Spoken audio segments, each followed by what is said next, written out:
qolma Ovsinjon sharmanda. O'zingizni bosing, uxlaysiz-da. Men siz turgunizcha osh damlab qo'ydim. Yo'pray. Ovsinjon, ishlarni bo'lishib olamizmi? Bu nima deganingiz opajon? Men turganda sizga ishlarni bo'lib beramanmi? O'zimni farishta yuzligim. Voy aytgancha erimni kirlarini yuvib keling. To'xtang opajon, men kelin bo'lgunimcha siz meni erimni kirlarini yuvib, emizib, kashalarni berib boqqansiz-ku. Endi men o'zim qilib qo'yaman.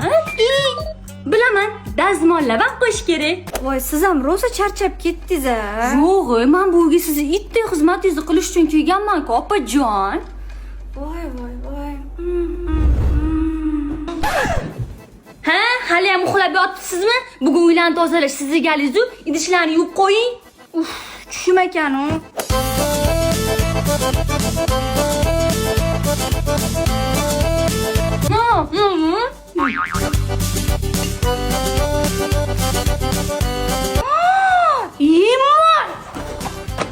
Men bilan ham yuvib qo'ying. Tak что biz endi alohida chiqib ketamiz. Hamma ishni endi sen qilasan.